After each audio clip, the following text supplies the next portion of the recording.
Hi everybody, my name is Sarah, Pearls of Wisdom and Food with Keto Under 20. Just for today, it's working. So, is this as good as it gets? Keto Under 20, you have your veggies, you got your butter, you can have your bacon, you have your nice meats, you have your salads. Is this going to be it? Am I done with all the other stuff in life? Am I? Well, I hope so.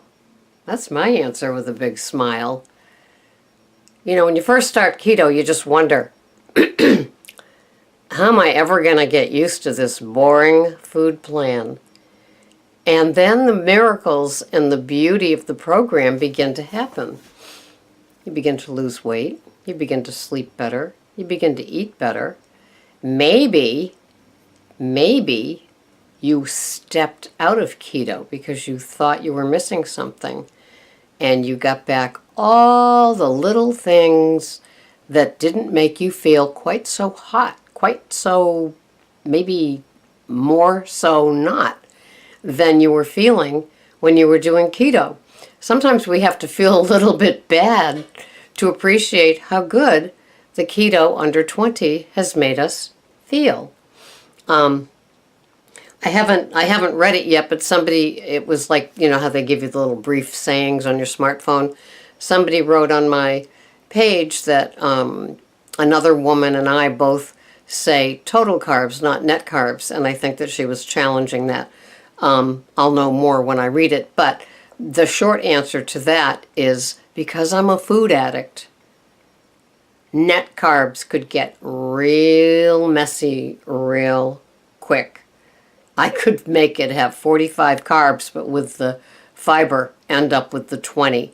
I just don't want to play that game. That's why keto in a box works for me, because it gives me the parameters that make me feel safe, give me satiating, savory, high fat, medium protein, low carb deliciousness, and I'm satiated. I'm happy. I don't need to go someplace. And I think that the other woman is older like I am, and so maybe by trial and error she's come to the same conclusions that I have about total carbs, not net carbs. I think net carbs is a slippery slope. I think it's like drinking a wine cooler if you were a scotch drinker. I think in no time at all you'll be back to that scotch. Just like in no time at all I'd be back to my CAKE. And it's not a keto CAKE. Oh, no, no, no, no. So for some of us, we like the strictness, the discipline, the structure of the food program. So it's not all that. It's not all there is. Wah, wah, wah. No, it's like I'm so grateful that it is what it is, and I can work with it. I never get tired of the delicious food I'm having.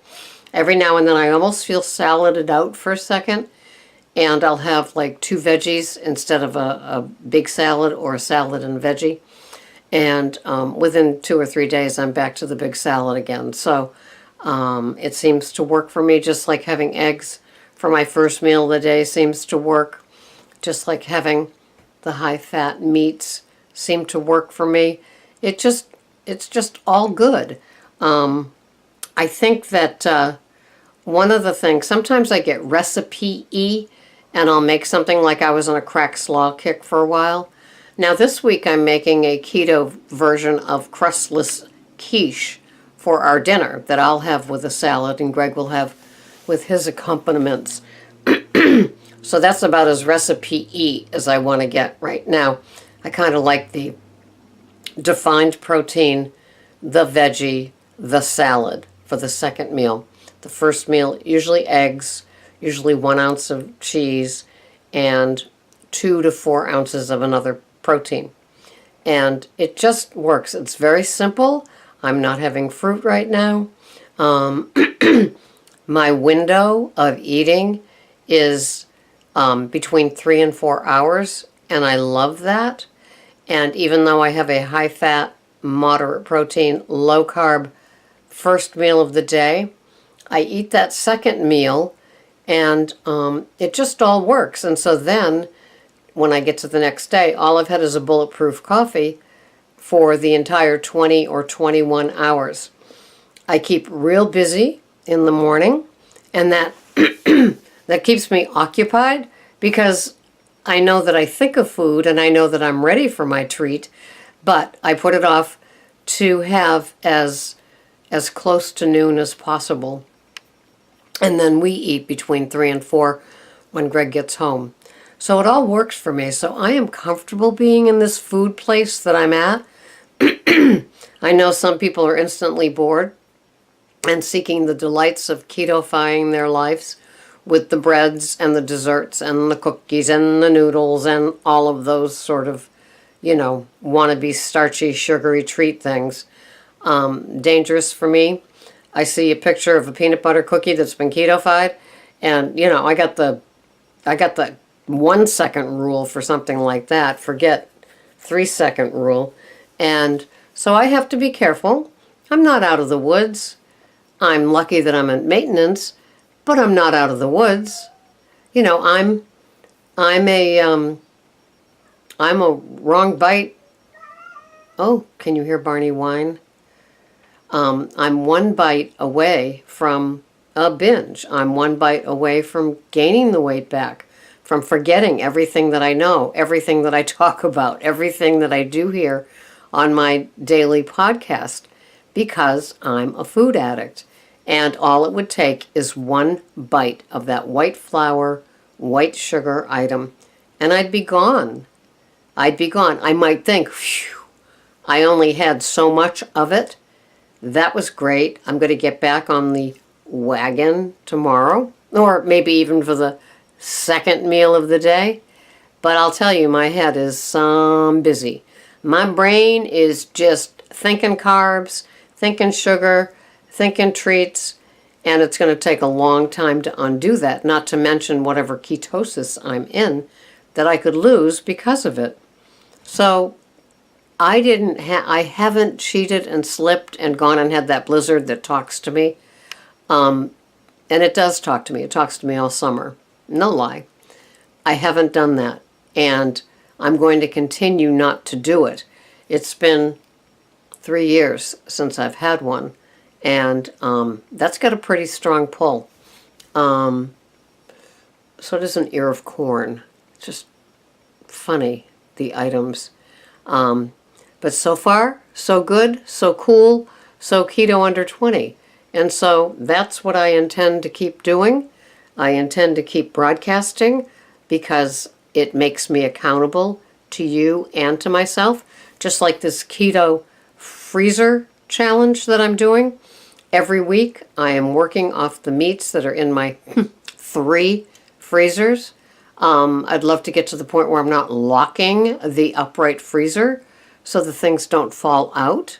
So I've got a good ways to go. I could probably go the whole summer and never buy anything. With the ground beef and the organic pork and the grass-fed steaks and all of it. I will, however, buy steaks for the Saturday night for the egg, and just because I probably don't have a lot in the freezer, because it was more like ground beef, pork chops, and every now and then a roast of some sort, either pork or beef. Maybe some lamb chops are in there too, some chicken thighs. So, yeah, we'll live, and probably 20 pounds of bacon, just in case, right? But still, when I go to the store, what do I buy? Another package of bacon, just because. Another dozen eggs, another package of bacon, I'm all set. So anyway, this has been Sarah, Pearls of Wisdom and Food, and it's not boo-hoo from me. I'm keto, under 20, total carbs. I have no life. My food choices are boring. It's the exact opposite. They keep me safe. They keep me satiated. They keep me happy. I'm never bored. I'm never, I have my triggers and cravings. And because it's summer, you might have some too. And I just admitted it was like an ear of corn and a blizzard. That's it for today. Tomorrow could be something different, but I'm staying away from them because I know where that leads me. And so this is it for this podcast. I hope that you subscribe. I hope that you comment below. I hope your keto is under 20, manageable, you're feeling better. The benefits are more than just the weight loss. It's the leaning out. That's such an exciting thing to see definition in my little tum-tum. Who knew?